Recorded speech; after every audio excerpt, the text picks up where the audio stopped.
There was a time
Hello? Hello, everybody. If I can get your attention, we're going to go ahead and get started. So if we could have everybody from the halls come on and join us now. We'd appreciate y'all being in the same room. Before we get started, Doug has a special program that they're going to be doing this week here at St. Mark's, and I'd like him to tell you about it. Welcome, welcome. I'm Doug McCallum with St. Mark's. I'm in charge of senior ministries here at St. Mark's. We're thrilled that you're here. We love to see a full room kind of thing. If you have any kind of concerns, find me or my colleague out in the hallway, and we're more than happy to listen to your concerns, see if we can resolve it. The restrooms, the only restrooms are out this door across the hall. For those of you who have not been here, those are the only restrooms that are available up here. So first come, first served. When you walked in, you should have got a flyer that looks like this with American flag on it. This Sunday at 5 o'clock, we're doing a Veterans Gratitude Celebration. We're going to honor our veterans and our active duty military people in all 6 branches of the service. Last year we did it, we had 1,100 people, we expect 2,000. We'd love to have you come. All I can say is get here if you get a parking place, get here early. Doors open at 4. Now, I want to just point out one thing. Not only are we going to honor all of the veterans, but if you go down where it says event highlights, third one down, it says presentation, Quilts of Valor, is that the Quilts of Valor is an organization, a national organization, and ladies make these unbelievable, I'm not exaggerating, quilts. And they've selected veterans from all the branches of the service who are worthy, who are war veterans, like in Vietnam, and they will drape them in these beautiful quilts. It is really a cool ceremony, really emotional. So that's something new we're doing. And then the last thing we're doing is that we're having a guy by the name of Joe Everson, so it's right below where it says Quilts of Valor. Joe Everson is a singing artist. I saw him present, I watched him on television at the Super Bowl. He painted the American flag and an eagle at the same time he sang the Star Spangled Banner. I thought, oh, that's really cool. Then I saw him at the Memorial Day service in Washington, D.C. at the Lincoln Memorial, and he painted the Statue of Liberty while he sang God Bless America. I turned to my wife and I said, wouldn't that be cool if we could get him to come? And she said, yeah, right. And that's all it took right there. That's all it took. So on the next, that was Sunday, then on Monday, it was Memorial Day. Tuesday, 8 o'clock, I call him and I get him on the phone and I said, oh, you got to come to Nebraska. Have you ever been to Nebraska? No, oh, you got to come to Nebraska. Give him this whole thing why he has to come. He said, Doug, my request after doing Memorial Day is so large, there's no way. I couldn't do it this year. I said, well, would you put me on your wait list? He says, okay. Month goes by, 2 months go by, I'm watching the Kansas City Chiefs, and they're losing, so I'm not feeling very happy. And my phone goes off, and he calls me, and he says, I'll be there. So this guy's gonna come, he's gonna paint a mural about the size of a door, while he sings God Bless America. You will want to be here to see that. So I hope you'll tell your friends, come, let's honor our vets. Thank you. Sounds like a great event. Thanks for sharing that with us. So how many people have never been to a Nebraska Savvy Seniors Empowerment Seminar before? Wow, great. We've got a lot of new people. That's wonderful. Welcome. So just a little bit about us. We started in September of 2023, and I begged 8 people that, my friends and family that wanted to still be my friends and family to come, and they shared our very first seminar. And so now we've grown to, I think we have about 400 people who regularly attend. Not all at the same time, of course, but it's really kind of grown. So we really appreciate all of you coming and telling and sharing this with everybody. It is a free event. It is sponsored by our educational partners, and these are people that are amazing people that we get the privilege to work with, and you're going to meet them a little bit later. Thanks for St. Mark's for letting us be here and providing the refreshments today. We do have an interesting panel today. How many of you have ever thought about maybe moving to a senior living community? And how many of you are thinking, maybe, maybe not, I don't know, you're still on the fence? Anybody on the fence? So this seminar is just for you today. Our expert panelists, they are experts because guess what? They are experts about their own lives, and they're going to tell their own stories. And we have 8 different people up here, and each one has their own story. And so each one of you may resonate with one of them or 2 of them, but something might touch you. And these people are here. They're going to stay afterwards and answer questions as well. So first of all, I'd just like you to take the mic and introduce yourself and tell us where you're from. Oh.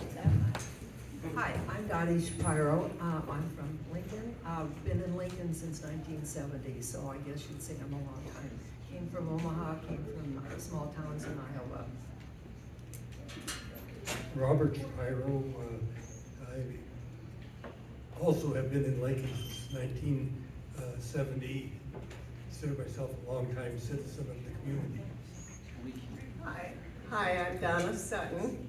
I grew up on the Omaha Indian Reservation and moved to Lincoln in 1953. So I consider myself a Lincolnite now. Good morning, I'm Sue Babavec. I have lived in Lincoln for the last 8 years since I retired. I was originally from York, and I always knew, even though I've lived in 8 different states, that I would come back to Nebraska in retirement. Okay, so now we're going to ask you a little bit about your journey in considering moving to a senior living community. Could you tell us what your situation was before, and then what the primary reason was why you decided? What was that tipping point? What was that thing that actually made you decide, yeah, this is what I want to do? We lived in Wellington Greens townhomes for all of our adult life and raised our kids there, which is kind of I don't know if all of you know where Wellington Greens is, but it's a very large townhome thing. Versus neighborhoods, we didn't live in a neighborhood, so our kids didn't really grow up with other kids. So I think that's part of why we were thinking early, like when we were in our 70s, we decided to look into moving into a senior living, because that's kind of the new thing. If you notice, like the new apartments downtown, I assume the young people are moving there. I assume that young people live in those apartments, or people that are working in that area.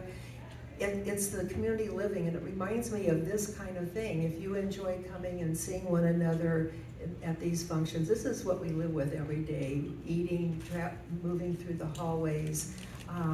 And so we kind of like being around people. What was another one? Why did we decide to move? I think it had a lot to do with things that were available, but you care about your spouse or yourself, and as you get older, We wanted our life to be simpler.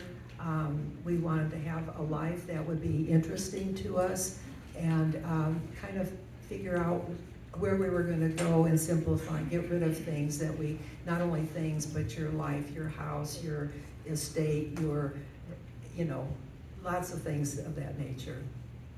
Great, great. How about you, Bob?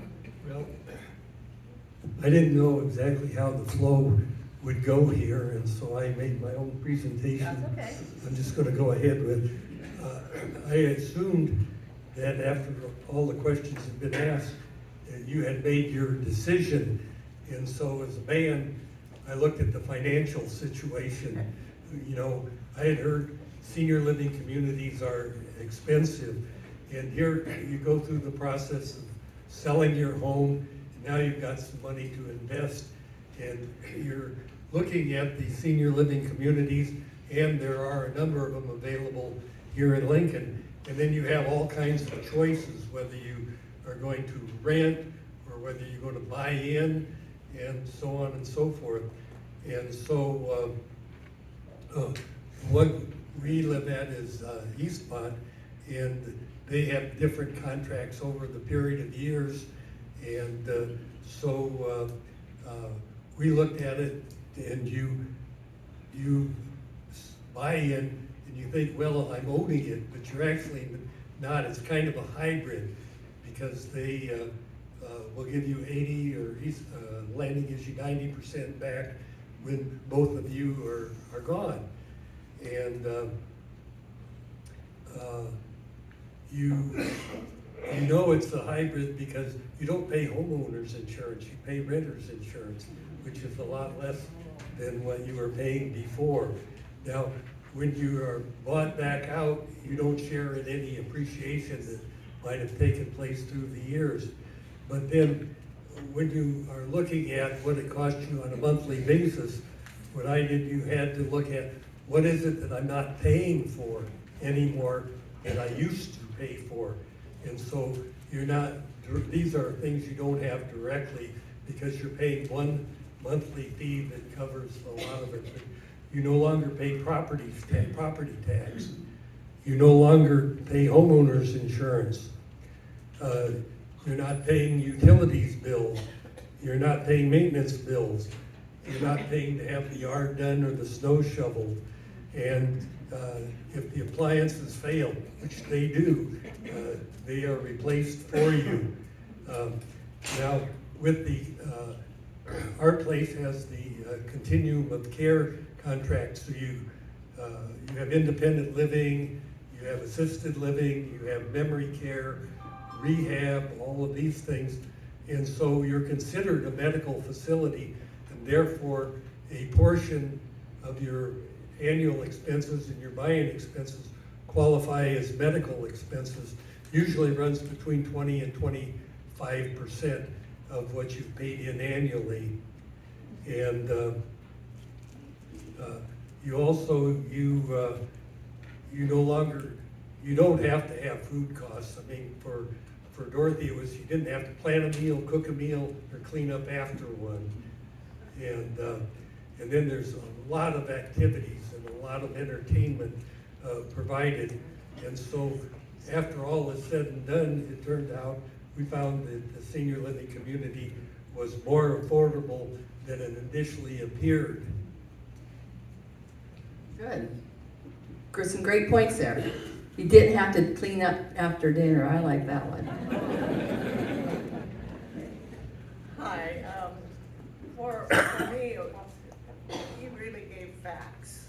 Make sure you hold the mic up there really close. He was giving facts, and I went on my heart for a while until I realized on a decision to move that I had to get out of the heart and get in the head and get the facts down on whether I needed to move. I did not want to move. We bought a house that was one story, the doors were widened, everything was ready to live a long time in our home.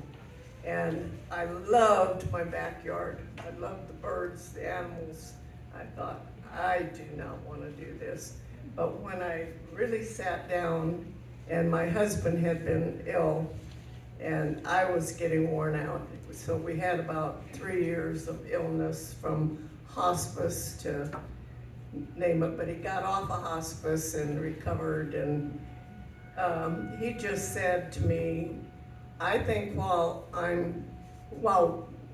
we're both alive, we should make a decision about moving into a place where we have continual care.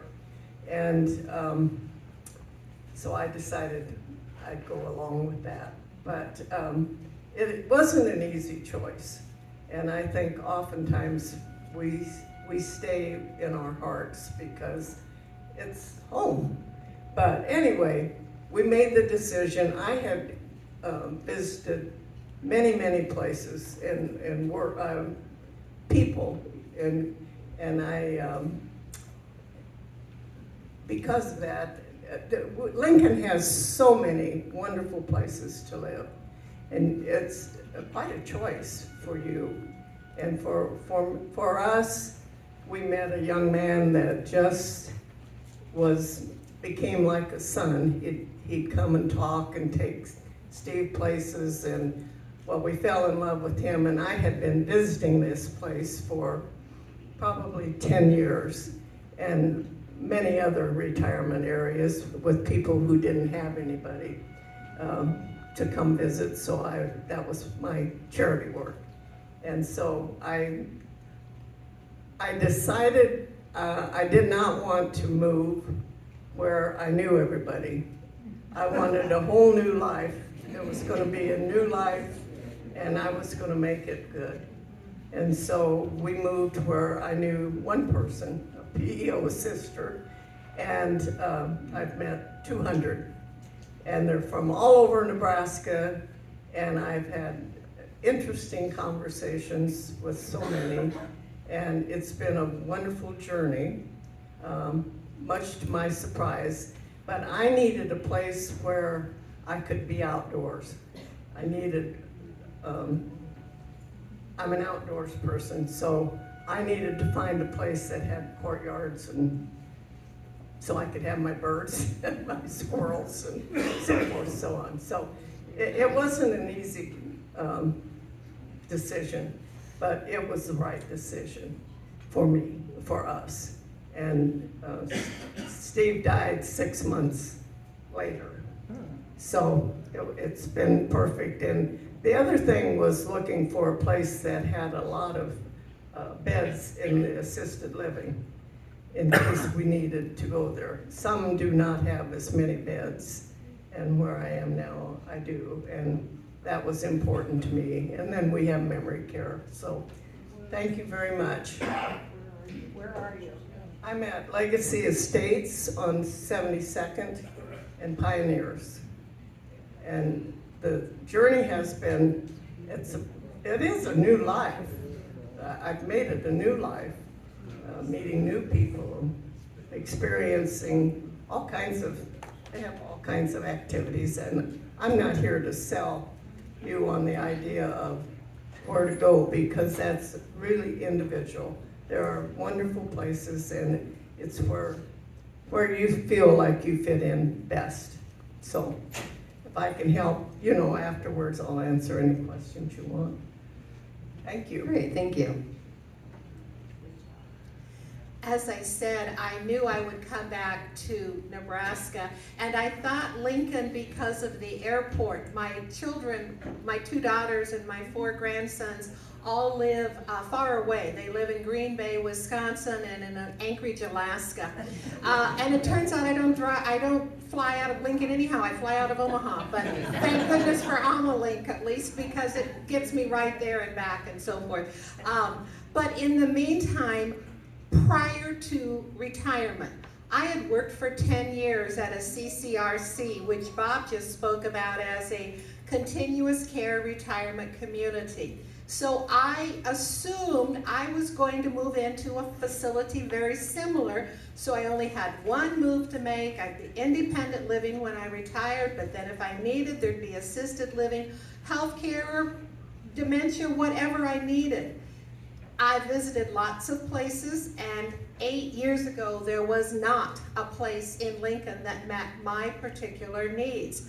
Now, when I finally decided that I needed to do something was about, probably a little over a year ago, I began to realize that, well, for the last 5 years, I've been dealing with shortness of breath, and I can probably tell you every pulmonologist, hematologist, et cetera, cardiologist in the state. But we've never figured out what causes the problem. We've done a lot of things, we've added things, but I still have shortness of breath. So I've just learned that I'm gonna live with that, but every time I needed to do housework or something that was causing me to have extra time, I would recover really quickly. But oh my gosh, it just took all my energy.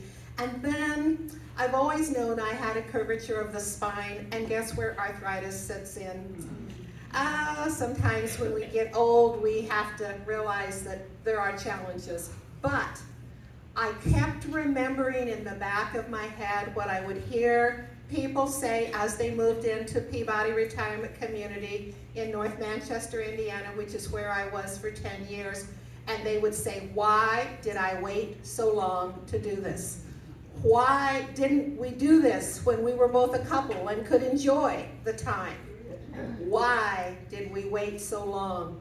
And I think that is my message for all of you today, is that indeed there have been many good points made about facts and about heart, and those are really, really important. And the bottom line is, you have worked hard, you have earned this time.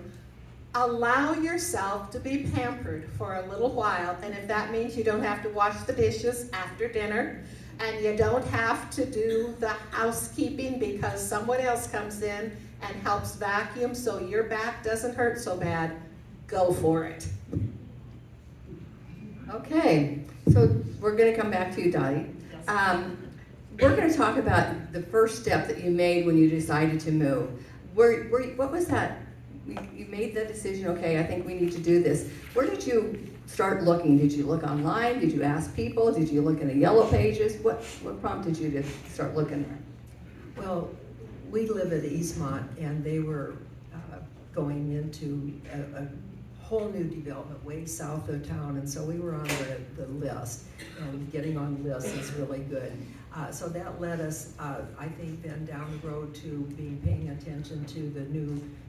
Eastmont has done a major, some people have had family that have lived there through the years. This is a whole new concept. So there's, in addition to your apartments and the variation, you have all the amenities, the swimming pool, which was very important to me, but huge performing arts. We get a lot of all ages, all music, all different kinds of people who want to use that area.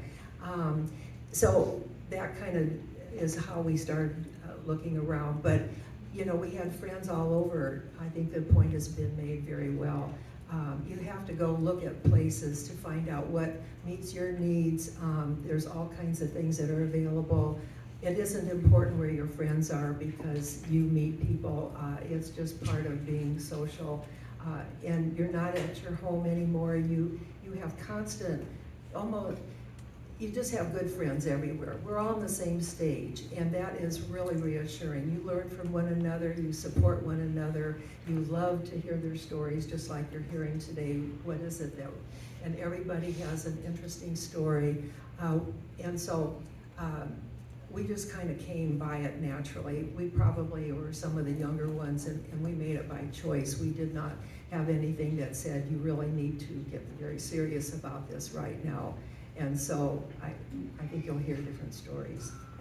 Okay. And do you want to answer that question, or since she kind of answered it for you, if you want to pass it down? So how did you narrow down your choices then? Well, number one, we visited all of them, practically. Not the new ones, but, and spent time with them, you know, had lunch and had dinners. And for us, and because that had been something I'd done, I knew a lot of the staff people and so forth, so on. So for us, it was having the right apartment on a courtyard, so I could be out and he could be out, but also it was the staff. The staff at where I'm living is unbelievable. There isn't a thing they would not do for you. So that was really important to us, you know, from hanging your pictures to whatever. Fixing your TV, I'm always, the phone on my phone, I'm always having trouble with my cell phone and, you know, just small things, but it's been a joy. Okay, yeah, that's good. And Sue, I have kind of a different question for you, because you kind of answered that one already. But did you involve family members, friends, children? Who all were involved in that decision-making process with you? That's a really good question, Alicia. And because my girls don't live near me, and yet they were thrilled when I said it's time to make this decision. I think they've been hearing from people for years when I was still working, why did we wait so long? And I would tell them about that. So they were actually very thrilled. And what I did was I created a list of questions.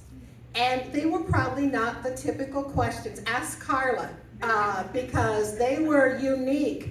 But I asked the same thing at all 6 places that I visited. I also asked to eat a meal with the people that I was going to potentially be with. And each night after I visited, I would write down what the answers were to the questions I'd asked, and I would email them to the girls. And so they were a part of the process as well, especially because on the internet they could look and see pictures and have a sense of what else was going on. And I think I did neglect to say that I live in independent living at Yankee Hill Village, and I have not been there long. I've only been there about 3 months, but it was the best decision I ever made. You asked, the question was your family involved. In our case, they weren't. We, I don't know, we've always been, both of us, independent thinkers. And when we got involved in this, we just damn well made our own decision. And what did the kids think? What'd they say? Well, there was a gift to them because we have folks that in our place who have thought for themselves and have made their own decisions, and they've been able to move in when both male and female were able to appreciate and enjoy the benefits rather than having one come in okay and the other one with 1 foot in the grave and 1 foot in the banana peel.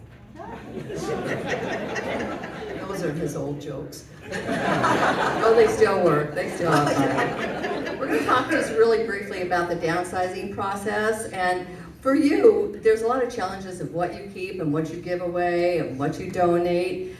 Do you have any golden rules or tips that helped you with that downsizing and decluttering process? And did you have professional people come and help you? Yes, yes, and yes. And they're all, the helpers are the ones out in the hallway and the ones that you come here. I lost my train of thought, what I was gonna say. Well, I was gonna say, yes, we did have downsizing. I found those plastic bins, the large ones, are really helpful to help you get organized. But the other thing is donating furniture items to nonprofits, your church groups, sometimes friends, children that need things. We gave away a lot of stuff. It was just a lot easier. A lot of your favorite things or things that you think are wonderful, nobody else thinks that. They won't give you anything for it. So do your good deed. And I think looking back, I'm the happiest about all of that I know it went to good homes and it has its own thing for the future. Yeah, I always would tell my friends that Dorothy was ruthless in downsizing. She was I'm a hoarder, and she was able to look at things and say, if you're not going to use it next year, get rid of it. And I think, just the moment it's gone, I will need it. That's the truth. We used Changing Spaces, and it really was helpful because they helped sort, and they also, once I knew what apartment I had, they drew up a plan on where to place things, and I was able to take my dining room table and a few things that were precious to me, you know. So they were more than helpful, but I really did appreciate it. I wanted to just mention, one of the things that helped us decide is many of these places you have to buy in. And my husband said, I can invest my money and I'm not buying in. So with the Legacies, you pay month by month. It's rent. And then if you wanted to move, you could, 30-day notice and you can leave. And so we weren't real sure, you know, if Steve had gotten better, we might have gone back home. But anyway, it was best for us. But other people, as Bob said, for them that was a good choice, so to buy in. So anyway, that made a huge difference in our finances. So I used Changing Spaces as well for my move. They were helpful in the ways that have been spoken about. They also arranged for the mover. They came in and packed the day before and they unpacked the day after. The apartment I was moving into had recently been renovated completely, so I could go in and measure things ahead of time, and I had charts for them of where to put which dishes, and that's just how organized I am. So it worked well for everybody and worked out really as a good way in which to do it. As for downsizing, it's all just stuff.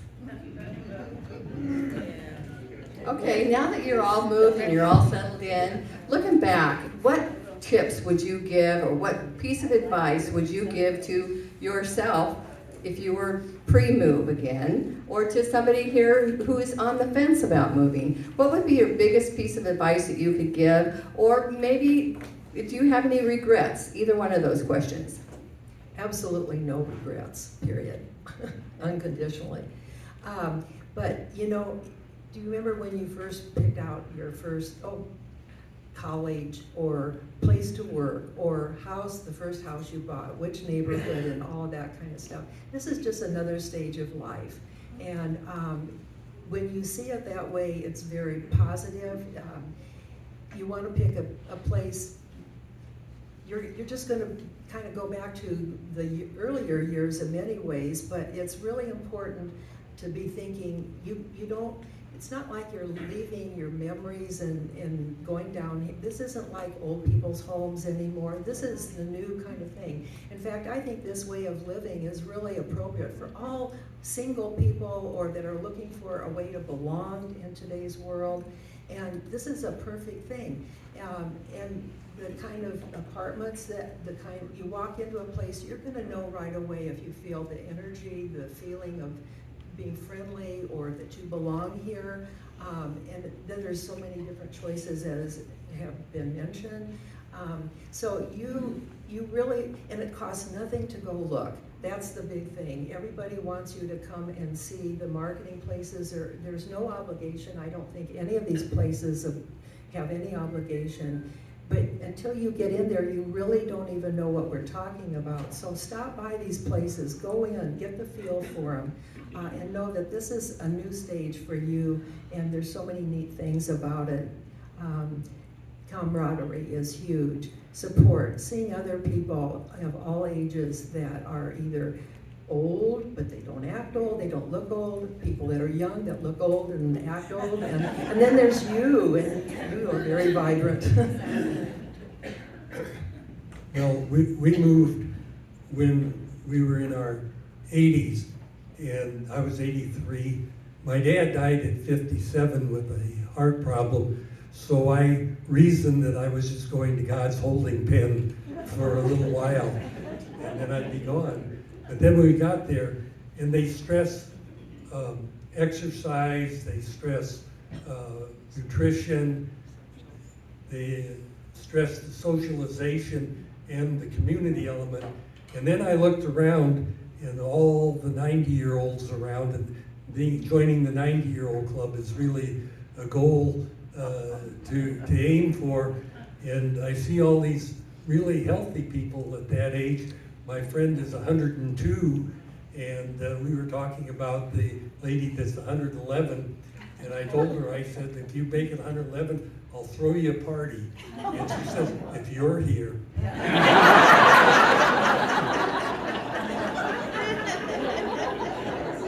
Well, I could join his 90 club this next month.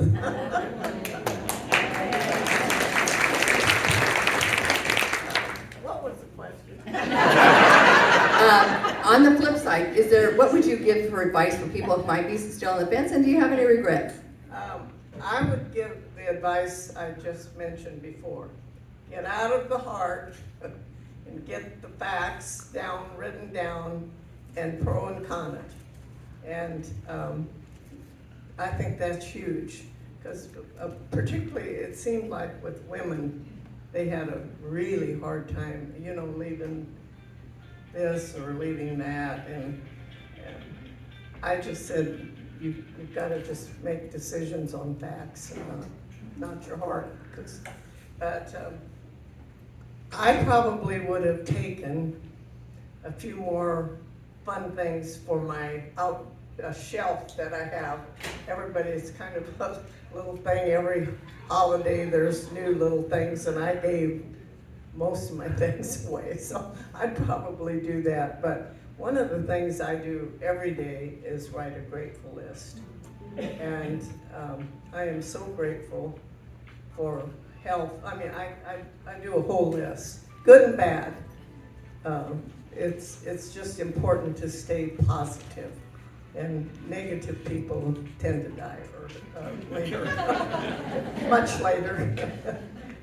Or they die, if you're negative, you die earlier. If you're positive, you send out good vibes. And we have people where I live, 103, 102, and some of them are still doing their leg lifts, and but the exercise is very important. So, and I think conversation and getting involved, meeting new people, all of that is so important. But I think positive attitude is the best thing you can do in life, period.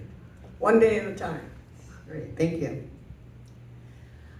I think that I would say that what I would recommend is, again, just do it. Don't be waiting to do it. Enjoy the time. I know that for me, I sleep so much better. I take much less Tylenol than I did because I don't hurt as much. And if you have a challenge or something you don't know what to do, there's probably somebody that can help you. I've heard hanging pictures, I've heard replacing appliances, servicing them, etc. Well, I'm here to tell you that they even help you with your toothbrush when it's electric and you can't get the battery out. And we all need that kind of help sometimes. Okay, so we're going to open it up for questions here real quick. We got about 5 minutes for questions from this panel, and then we'll have our next panel, and we'll have questions from them, and then we'll have questions for all the panels. So, who has a question for this panel up here that they would like to ask? We'll get a mic out to you here.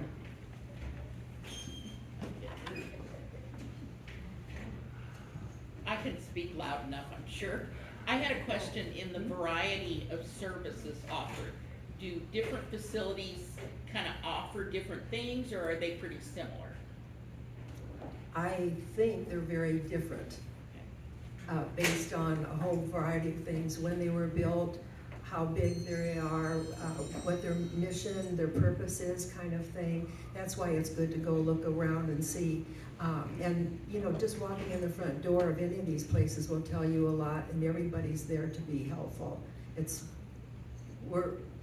People are very social. You don't have to try to find somebody to talk to. I would say, in contrast to what she just said, yes, there are many differences, but fundamentally, the basic services are pretty standard, one place to another. There are nuances. Some have swimming pools, some don't, some have good fitness centers. Maybe there's some variation in the meals and so forth. And that's why I think everybody has said, go look and ask, be a part of things for a while, because each person has different tastes, I found out, and you will find that one of the places better meets your peculiarities. For me, one of the main things is making sure that they have assisted living and have enough beds, because some places do not have enough beds when you need the next stage. So make sure that they have a good assisted living there. So that was one of the things I looked for. We have another question back here? Yes, we've actually already seen Bridge to Better Living, and one of the things that she mentioned was there is going to be a facility, or there is now, that you can turn into assisted living in your independent spot. And I don't know where that is, and I don't know if it's coming, but that was kind of interesting for us. My question was, we've got the biggest house for getting together. And for out-of-town company that comes and they need somewhere to stay, it's our house. Did you have to deal with kids or friends who said, what are you doing this for already? I didn't have the what are you doing with this, but my sister who lives in York is dealing with exactly that, because she has a large family that come certain holidays, and I say at that point, there are hotels, there are places that you can rent the space, including many places, depending on how much space you need, within our retirement communities that have the family dining rooms and places that you can find for being. And there comes a point at which it's okay to be a little bit selfish and say the time is now, we need to do this.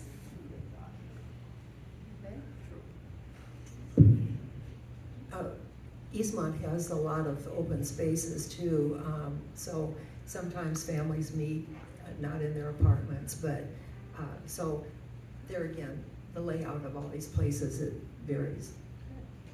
Do we have another question? This will be the last one here. This is for Sue. With all your unique questions, how did you decide on Yankee Hill? You know, it was interesting when you asked that. The four criteria that really eventually came down for me were, number one, and I didn't realize this would be that critical for me, there is a dedicated area that is a chapel. It is not the area where we watch the volleyball and football games, but it is a separate area that is the chapel. It is also used for the Roman Catholic Mass as well as for a Protestant service. And with that Protestant service, we have a full-time chaplain who not only provides spiritual care, but makes hospital calls and spends time there. That was really and truly the ultimate factor, because I had it narrowed down to two places. The second factor was longevity of staff. It is very rare to find anybody that doesn't have at least 10 years, and some of them as much as 20 and 30 years at a facility, and that says a whole lot too, especially because they have recently undergone a different management and being purchased by someone else. The third factor had to do with just the sense of it was comfortable and it felt where I wanted to be. And for me, I loved the amazing dining options that there were of not having the same thing. If you wanted something different that meal, there was a whole menu to order from.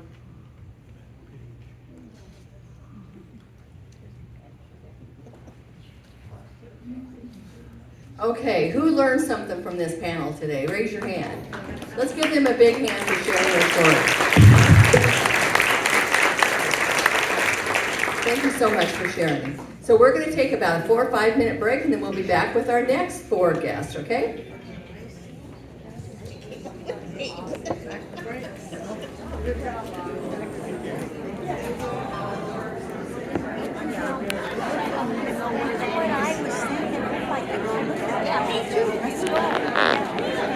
Everybody wants to come back?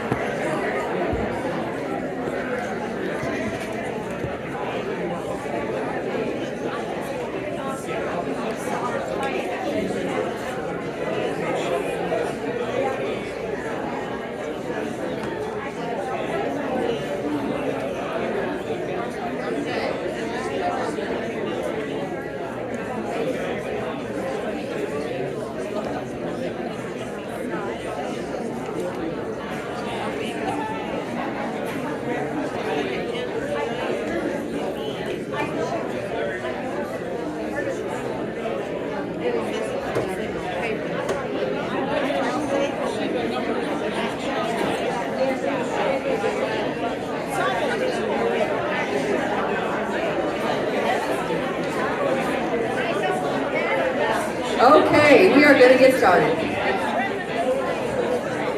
If everybody wants to take their seat, we're kind of running a little bit behind, so we want to try to catch up here. Okay, well, we have 4 more panelists, and I bet they're going to be just as interesting as the first 4, okay? And because I've heard their stories. So we're going to just give you the mic. You can introduce yourself, tell us who you are, where you're from, and tell us about your journey to senior living. Well, I'm Mary Ann Erickson.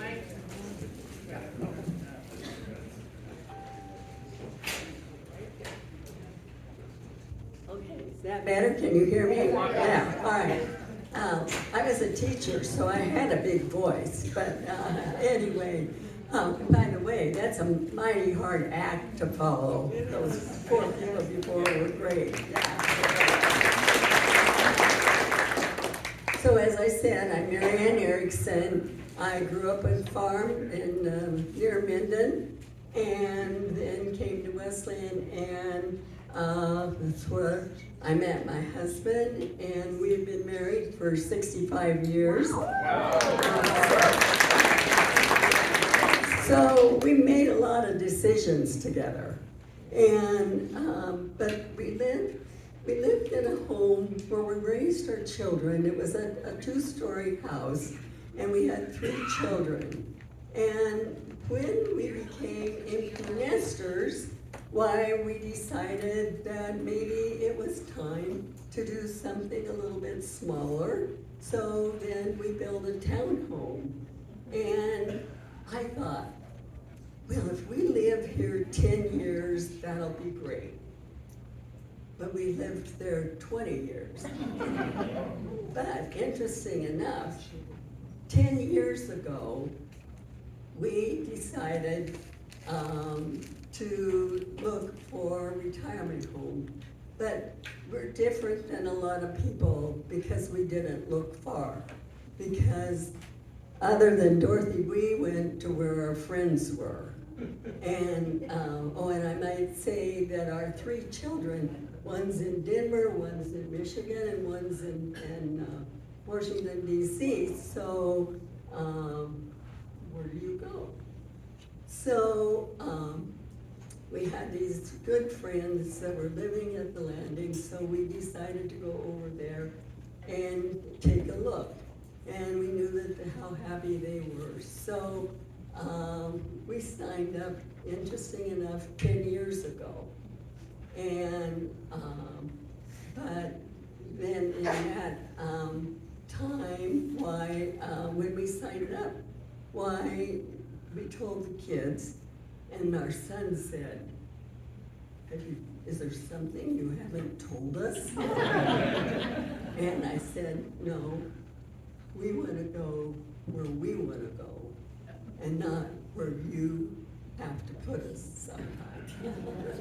So consequently, that is why we are where we are and what we're doing. And we were, one of the things that we looked for when we looked at the landing was that I was happy that it had a swimming pool, because I do like my water classes. And so, that kind of filled, that was a need that we were looking for. And, then, we love,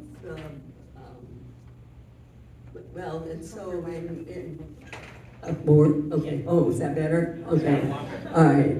So, before we moved in, I said to Chuck, I said, all right, I don't wanna go to the dining room every night. I wanna fix us at least 2 dinners a week. All right, we've been at the landing 3 years. Guess how many dinners I fixed for the 2 of us? 6. So, and we love the dining room because it has choices. It has a choice for tables for 2, tables for 4, tables for 6. So if we're tired or we've had a busy day, why we choose the table for 2. If we really normally like the tables for 4 because it's easier to hear and to have a good conversation. And the thing that's so wonderful about looking around the room is that everyone's laughing. People are having a good time. And the socialization is wonderful. And I tell you, as someone mentioned earlier, everyone has a very interesting story. Their lives are just, it's just wonderful. And we have these hostesses and they move us around. So we get to sit with a lot of different people. And that's really how we get to know people really well. And I'm sorry, okay. So then, another reason that we're very happy there is that the activities. Now, I'm a person that I like classes.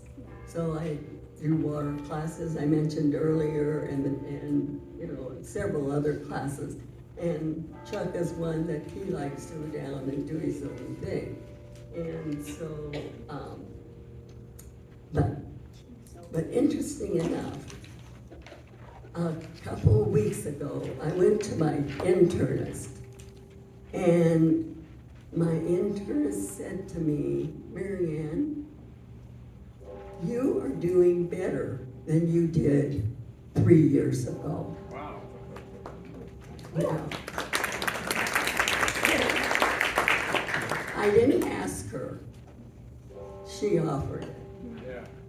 And I can't tell you exactly what all it is, but the stimulation is wonderful. With the activities, the classes, the entertainment, and you don't have to go. If you're tired and you want to watch TV or stay at home, you just stay at home. But if you want to be around people, then you can always be around people.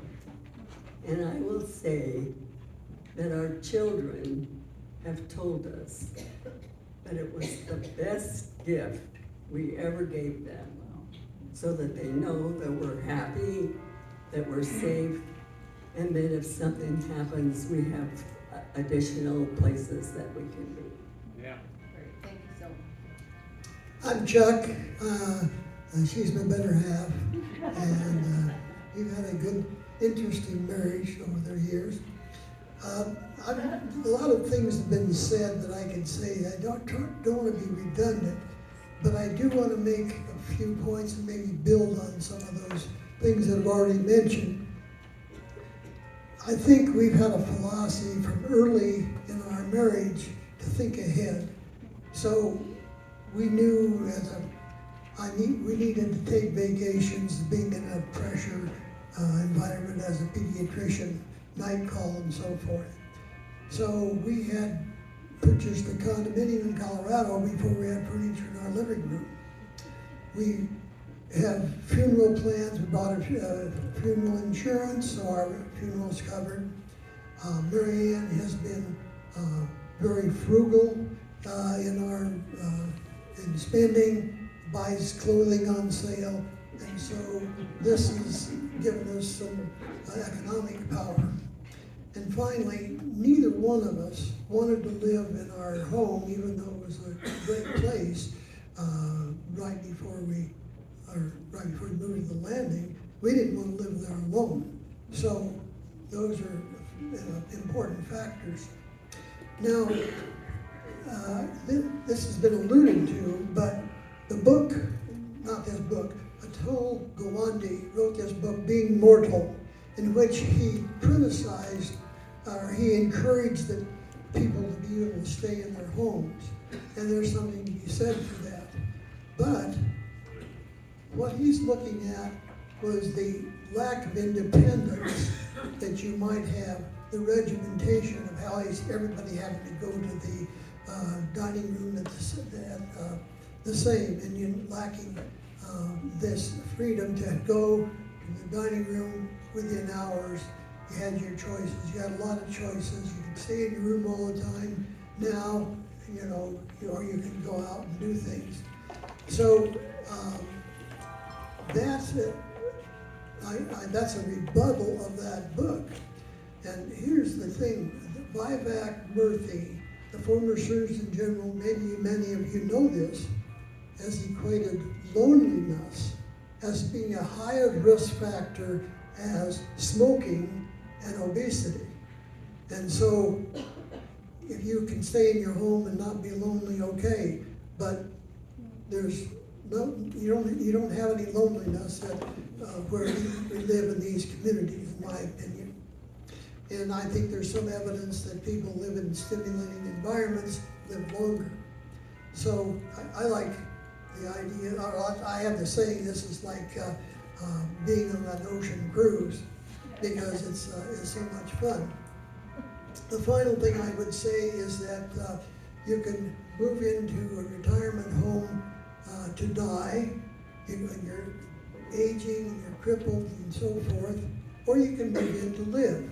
And that was advice one of the residents at the landing told us early: move in sooner than later, because there's a lot of living to do in our retirement homes.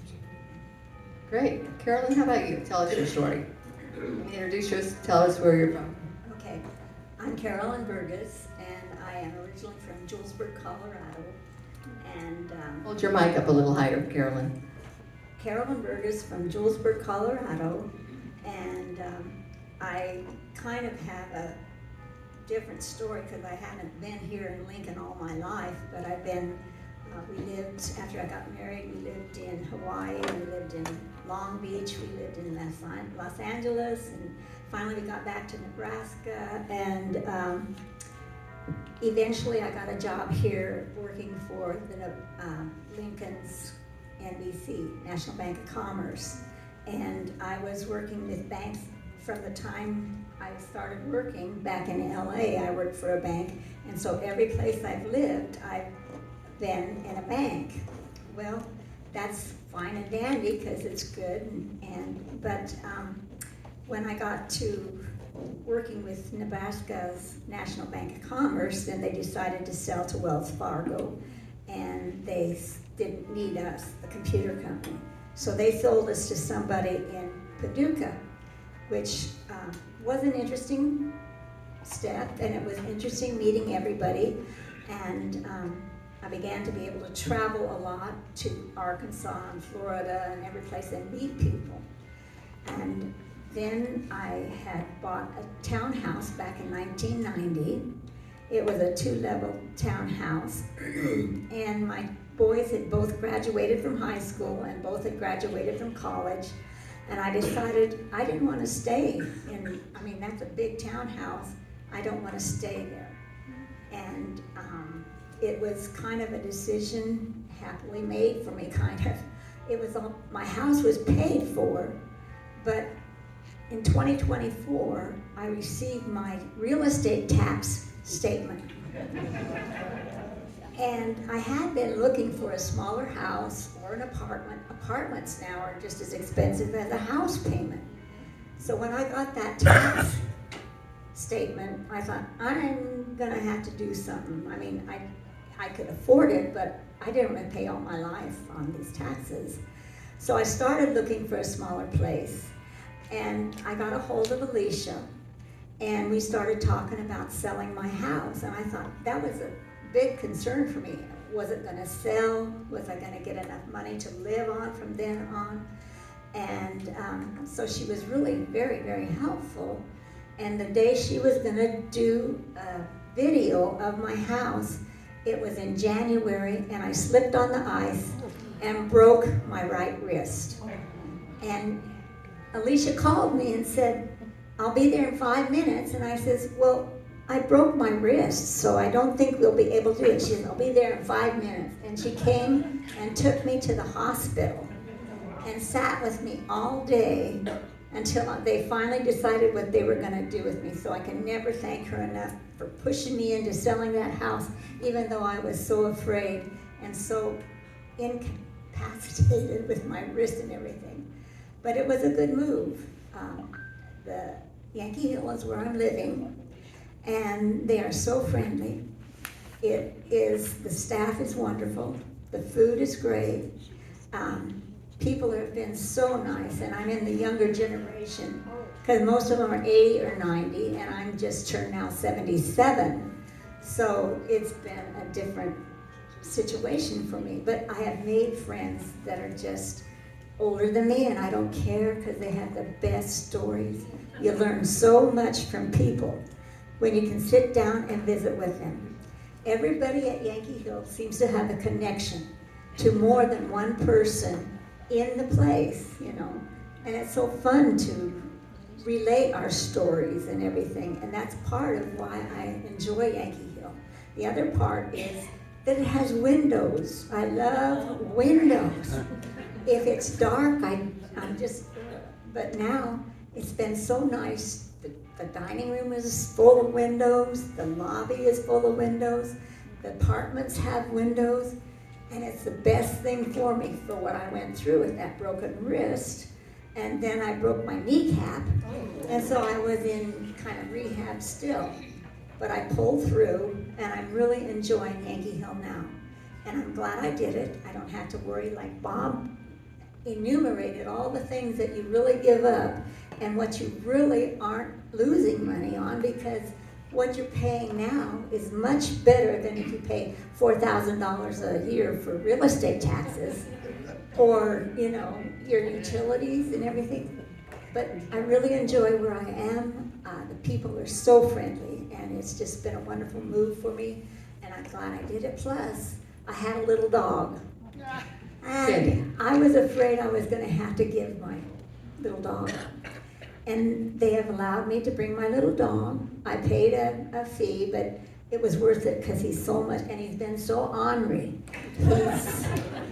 If I opened the door, when I had to use a walker, I opened the door, and he could get out before I did. And he'd be down the hall, down to the dining room, all over. And you could hear him barking, and I go, Teddy, Teddy. And everybody's trying to catch him. I said, just step back. He'll come back. And so finally they all helped me. I mean, the dining room manager, everybody. It just was nice that I had the dog. And he's a lot of comfort to me, and some places kind of don't want you to bring your pets, but Yankee Hill allows you to. And that was the best thing that happened to me. I think the other part that I like about Yankee Hill is, and maybe this will be later on when you ask about, we're assisted living, we move in as independent, and then if we go to a place where we need assisted living is available. Also, if you have dementia, they also have that in the building, the same building, all on one floor. We don't have elevators. Everything's on one floor, and everybody's so relaxed. And it's been a good move for me, and I would suggest that you do it earlier, because like I said, I'm in my 70s. There are people that are 100, 92, 98 there, and you learn so much from those people, and it's just a pleasure talking with them. Thank you, Carolyn. Okay, Maureen, how about you? Tell us your story. I'm Maureen Bausch, and I have been blessed to live in the country in rural Nebraska for most of my young adult years.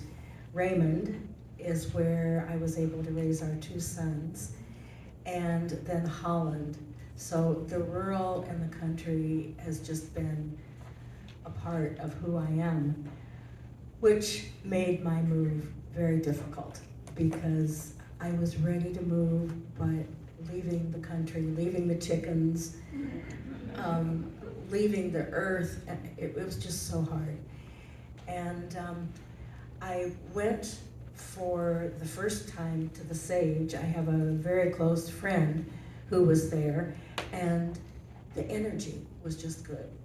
And my son Tim came with me. He accompanied me every step of the way, but never pushing or forcing or insisting.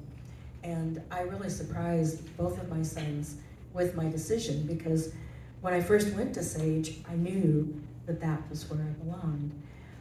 But I thought, well, maybe 3, 4, 5 years. I had a lot of people dependent on me where I was living in Holland.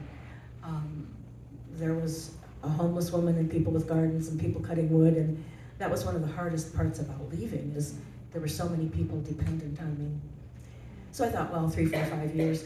And then, kind of like all 3 of you have alluded to, I just kept thinking about it and thinking about it and thinking, I want to go while I can still enjoy this. And so I said, well, maybe I'll go in a year.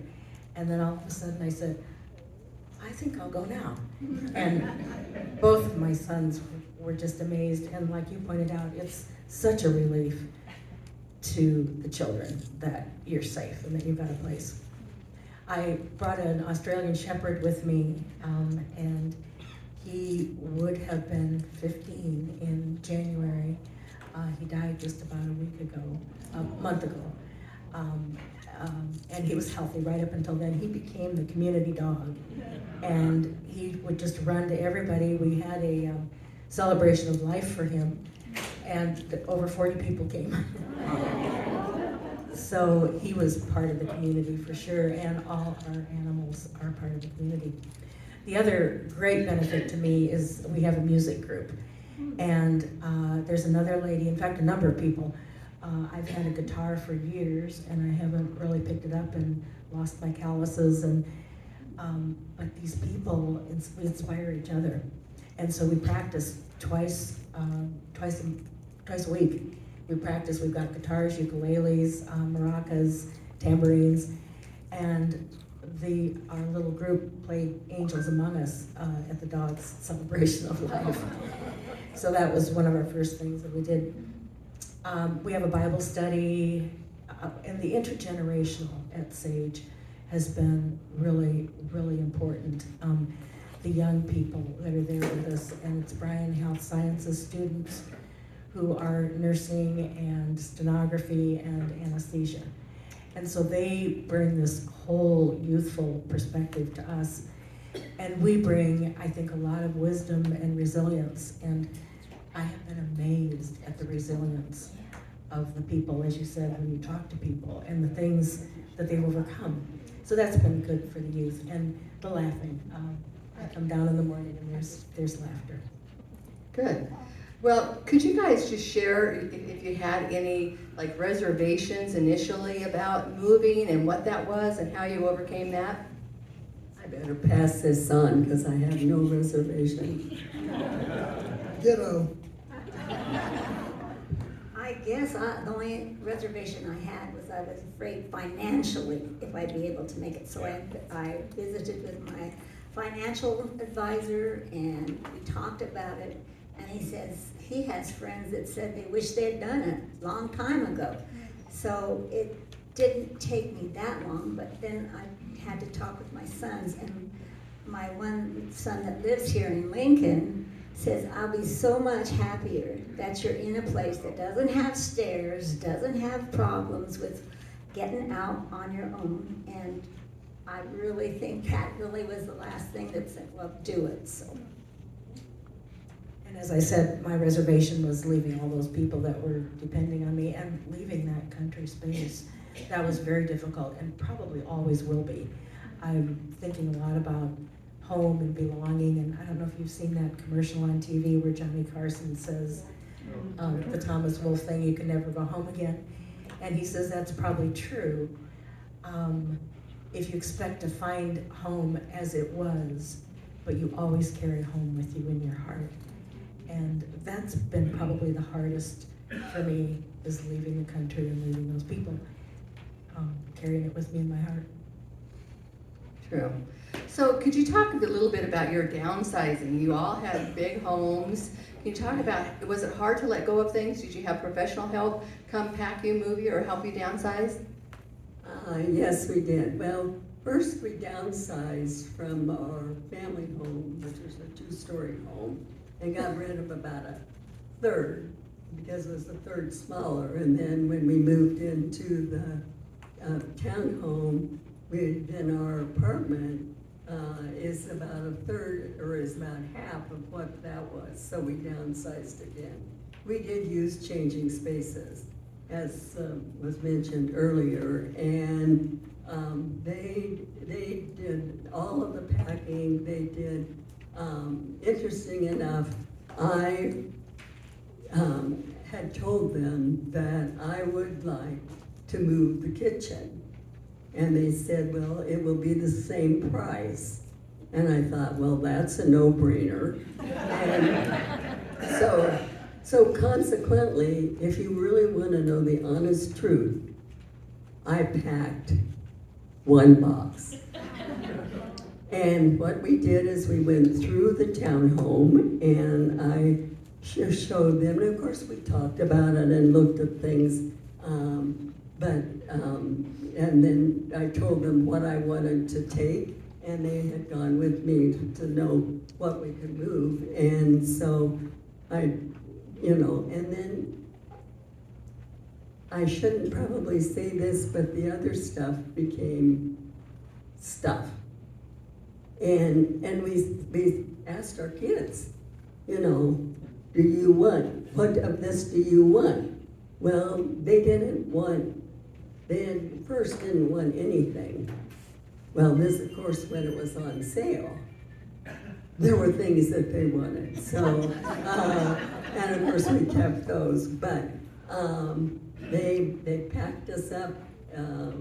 They moved, they packed for a couple days, and then the movers came at 8 o'clock in the morning, and they were over at the landing by noon, and by 4 o'clock the landing, or the moving people were gone, and before they left, our bed was made, and everything was out of the boxes. So, and they did, as far as my kitchen, they did a really pretty good job. I changed a few things, but other than that, most of it was fine. So I can't say enough good. Okay. Well, I think the thing you can learn from changing spaces is everybody who lives in their regular home and haven't downsized should begin shedding stuff now. And they point out they have a system and do it, and I think it's got 5 categories. And I don't remember the figures, but you take something every year from each of these categories and you can trim it down. I did start getting rid of stuff fairly early. I had old newspapers and stuff like that.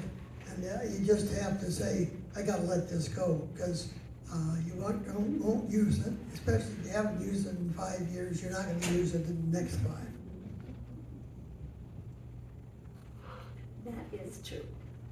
I used organization by design. With my wrist the way it was, I needed someone to pack, and I needed someone to help me unpack.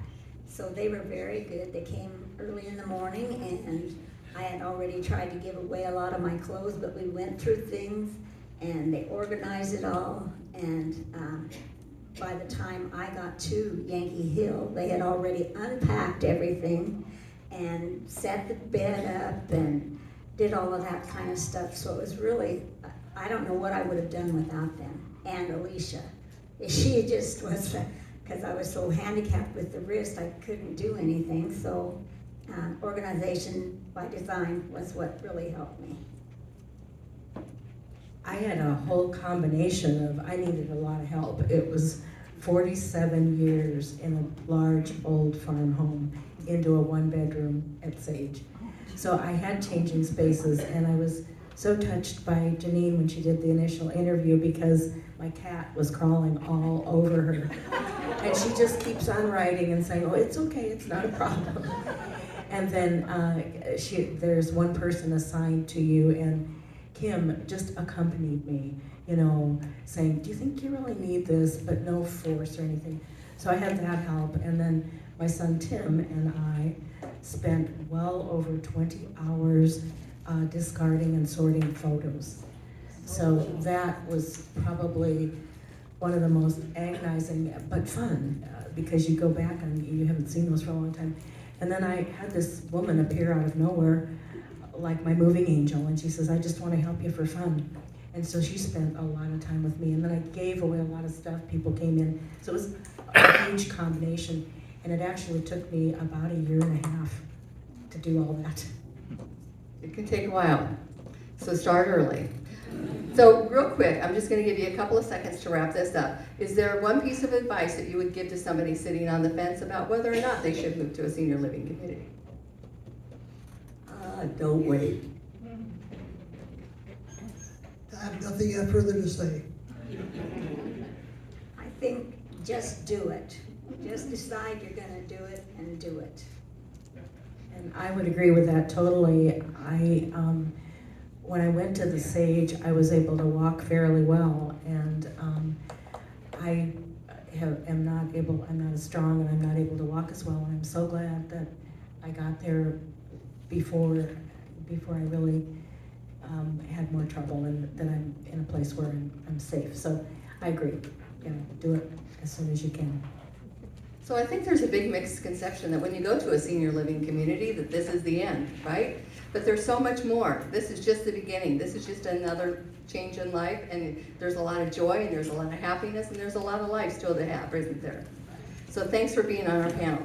Does anybody have a question for them? Do we have any questions?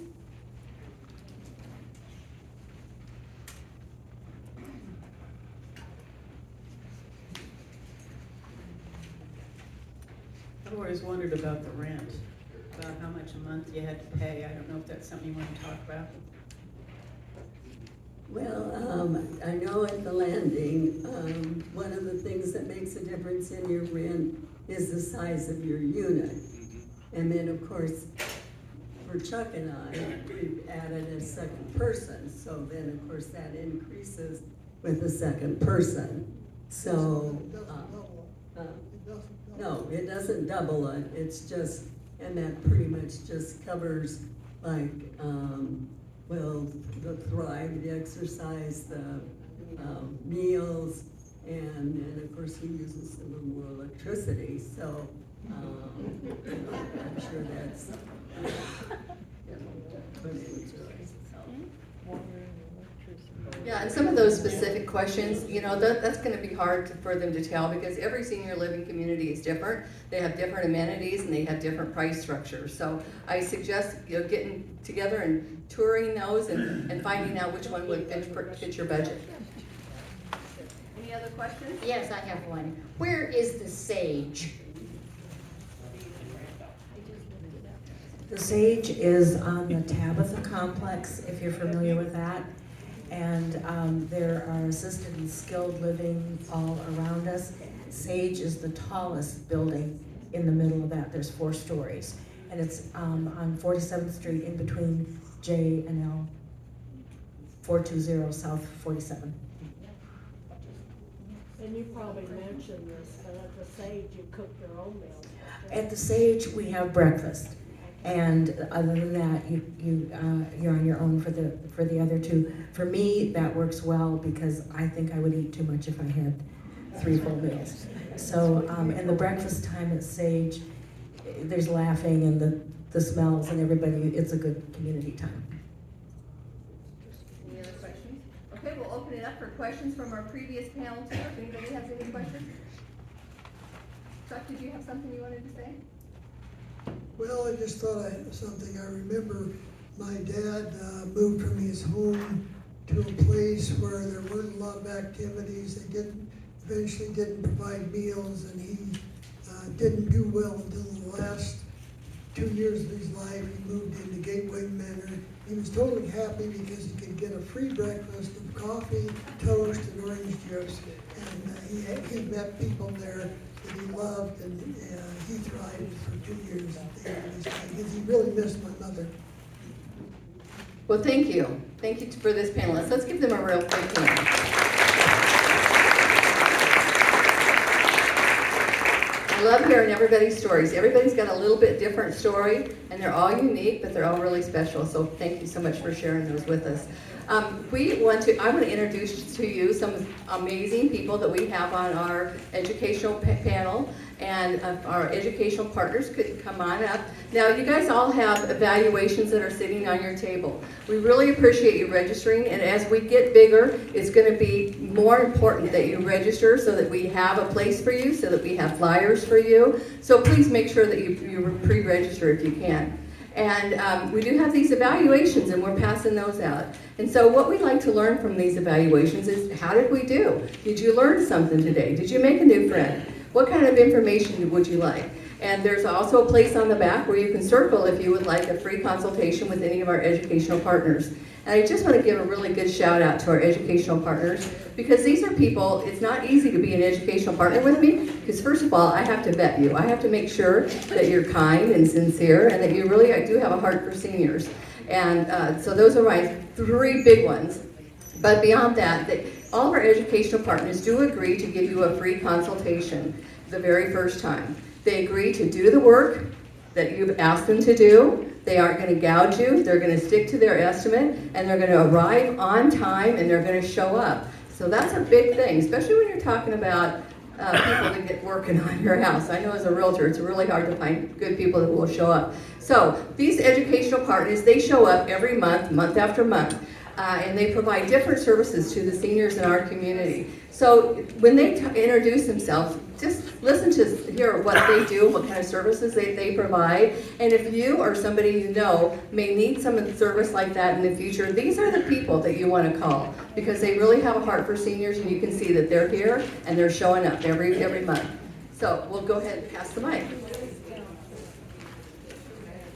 And if your evaluations are completely filled out, you are going to be qualified for some of the gifts that we have for a door prize today. Hi, I'm Val Heedham with Caring Friends in Home Care. We do non-medical in-home care services in 30 counties in Nebraska. We cover Lincoln, Nebraska, all the way out to North Platte. Our services include things like personal care, where somebody needs help with maybe a recovery from an illness, or they're not able to physically care for themselves anymore, maybe a shower, dressing, things like that. Maybe doing the laundry, a medication reminder. Those are the types of services that we provide. I want to promote something that you all maybe don't know about yet. It's a caregiver exchange event tonight. It's free. It is in person or it's virtual. The idea is to look at a documentary that Bradley Cooper helped make about caring for his own father. And we have a panel of 4 caregivers that are going to talk about their caregiving journey. And we're going to talk about different resources that are available if people are caregiving for a loved one. So if anybody would like one of these, come visit the Caring Friends table out in the hallway. Would you like one? And then in our gift bag here, we have a Hy-Vee gift card to help get ready for Thanksgiving. So that's our prize. Well, hello. I think it's afternoon. Nope, not quite. So good morning. My name is Natalie. I'm with Visiting Angels.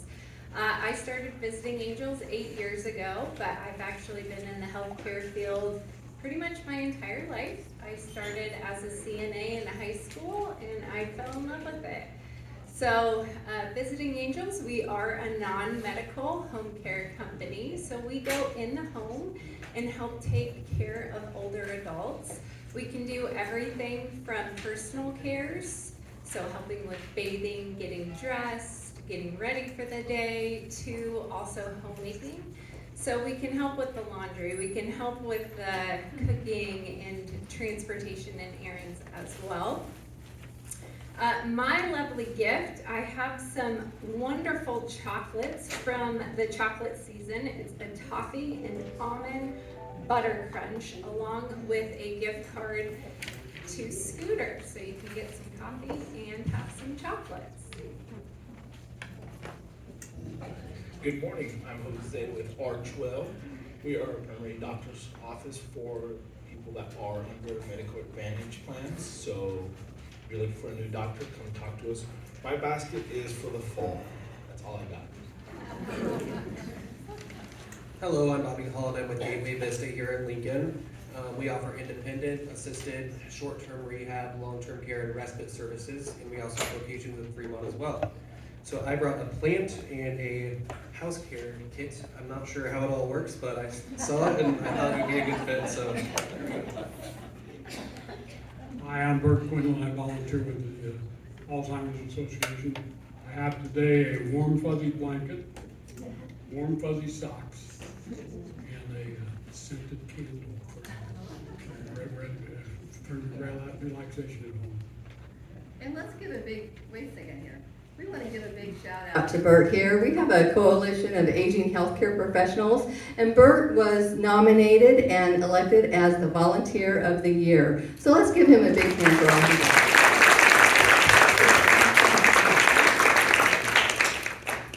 Hi, I'm Susan. I'm with Sage Living, one of the communities that one of the panelists discussed today. So we are independent senior living. We work with a lot of these great community partners here up on the panel to support our seniors in independent living, from the moving process to potentially in-home care and outpatient medical services. So glad to be here today, and I have a fall decor. Hello, I'm Wendy with Organized by Design. We help people relocate and we help with organization. I also am an interior design major, so we help with space planning, hanging pictures on the wall when you move into a community, or maybe you just need to organize your space, your closet, start with the process. We'd be happy to help. Of course, we're in a season where it's supposed to get cold, chilly, maybe not today. We have a mug here from the People's City Mission.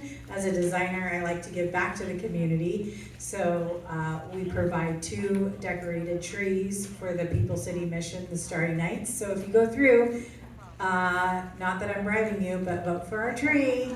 I think we got second last year, and this is our 4th year. Love to do it. It's over the Thanksgiving weekend, and it goes out for auction. Last year, our tree sold for $1,200, so that's exciting. So I have a cozy blanket and a mug from the People's City Mission. My name's AJ with Lucky Dog Property Solutions. We do handyman services and small home repairs. Anything from, assembling shelves and desks to hanging stuff on the wall, electrical, plumbing, those types of things. My chickens have apparently taken a page from the government and they have shut down making eggs. So I don't have eggs today, but I did go with some snacks and got y'all some popcorn. Thank you. Hello everyone, my name is Natalia Page. I'm a financial advisor with Chloe Wealth. We have an office off of 59th and Old Cheney over by the South Laszlo's. We help with financial planning needs and really enjoy helping seniors as they go through transition periods in their life, whether it's downsizing, bringing in-home health care, or moving into assisted living. We're happy to help in those situations. I finally did something different for my gift versus my chocolate and gift cards. So I got a little hot chocolate kit here with 2 coffee mugs, some sort of basket, and a Ghirardelli double chocolate brownie mix. Yum. Okay. Tanya Gavin, Oasis Senior Advisors. We are a free resource to you and to your family. I know a lot of discussion today in regards to how folks got where they got, and that is what we do. And part of the things that we bring to the table, I think Bridge to Better Living was mentioned. That is our other boots on the ground. difference is just having that veterans benefits team, having the financial services team, an amazing set of realtors, and just being fully HIPAA compliant and just being careful who gets your information. So I told somebody earlier, we're just kind of a 35,000 foot view, able to like talk about all the things, right? And answer any questions that you have. So we brought today, I should have gone ahead of Bert because now it looks like I stole his idea. But there is a scented candle, there is a fuzzy little blanket, and then you have to have matching slippers, do you not? So, all right, so that's just a little gift basket because I guess winter is here. My name is Dave Tuttle. I am an independent provider. I work for American Senior Benefits. That is a company that does all kinds of things. But this time of the year, we're focused on Medicare supplements and Medicare Advantage. And I'm sure you are focused on it too. What Alicia's done for us is she's given us a time to have a workshop. So if any of you want to attend that workshop, it's 10:30 next Wednesday because we know you're used to Wednesdays. So what will happen at that workshop, you're going to get full disclosure. Everything you ask, or I'm going to give you a week to write down all your questions. And I want you to bring them to that meeting. She's opened up her office for that, and we're thankful for that. So it'll be 10:30 next Wednesday at Nebraska Realty. Just down the road here, 84th and Yes. Nebraska Yes. Parkway, Old Highway 2. So if you have questions or you just want to attend to bring everything in, do that. I'll be there. I've got 16 years of experience to share with you. So, we're making that, we know that last month was an important meeting, but you still have questions, and we know that. So that's what we're gonna do. I'm gonna set aside the whole day. So ask as many questions as you want, and I'll be able to answer them for you. But it's actually from 10:30 to 11:30. Sorry, Dave. We only got the room for about an hour and a half. Okay. But he can also come to your house and answer any questions that we Yes, don't. and that is actually how it works with American Senior Benefits. We come visit you in your surroundings at your kitchen table, and you don't have to go anywhere. But for next Wednesday, for an hour, okay, we'll get together and we'll just have full disclosure. So, and by the way, what I have, since it's getting cold, I have a Sherpa. Anybody know what that is? I didn't know what it was, but I looked at it and said, "Oh, that's for me." But what a Sherpa is, it's a pullover. It's really soft and fuzzy. I'll let you feel it if you want to, but that's my gift. Hi, I'm Bud Thompson with Alicia's team. I'm one of the 5 or 6 people on our team now, and we're all real estate agents, of course, with Nebraska Realty. I'm the one that's in Omaha, and we intend to bring this function monthly to Omaha. It's under Alicia's supervision, and hopefully in January. We'll see how it goes. Kind of kicking around second Wednesday of the month. If you have friends and relatives up there and that would want to come to this kind of a seminar, start thinking about that. So what I brought was, like last month, I brought a handful of Eastern Nebraska Office on Aging, their monthly newspaper. They're free. There's a big pile out there that I really don't want to take back to Omaha. And it's a good little newspaper to give you a feel of what's happening around town, and we'll probably be advertising at it when we start doing our seminars. And as a little door prize, this is a wintergreen plant, farmed by Hy-Vee. Okay, all right, so we have all the evaluations. Oh, TJ's gonna go around. Who has brought a friend today who's never been here before? Pick something out of the basket. Okay, now we're gonna have our panel of experts make some friends here today. And you guys get to pick, go around the table and just pick one out of here. And then the first one will come up and they get to have Caring Friends gift. And that's Tina Blessing. Tina, I think you got these rigged. You must be weighting these evaluations. I think she wins every month. Okay, Carolyn. And Sue, you get the next one up from Visiting Angels. Oh, really? Yeah.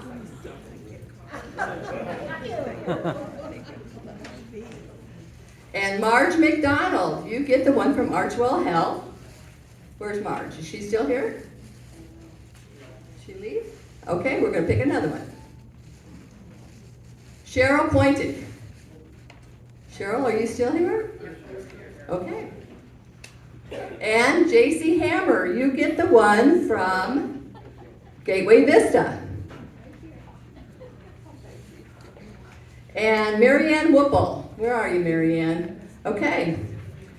You get the one from the Alzheimer's Association. And the one from Sage 2 Living goes to Denise Brennan. Where's Denise? Okay. And the one from Organized by Design from Wendy goes to Diana Peterson. And the one from Lucky Dog, oh, Lynette. Where's Lynette Hampton? Thank you very much. Is Lynette still here? You can pick it up for her, Randy. Okay? And let's see, the one from Chloe Wealth goes to Judy Smith. I know Judy's here. Where did Judy go? Okay, Judy, come get it. And the one from Oasis is Kent Matson. Is Kent here? Kent still here? He just left. Huh? Okay, all right, you can take it from her. Okay. And let's see, we have one from American Home Benefits, Ramona Baker. Okay, Ramona. And the last one from Bud with Nebraska Real Estate Specialty Group goes to Barb Hopkins. I know Barb's here, I saw her. There she is. Okay, let's give our educational partners a really big hand. Thank you for being part of this.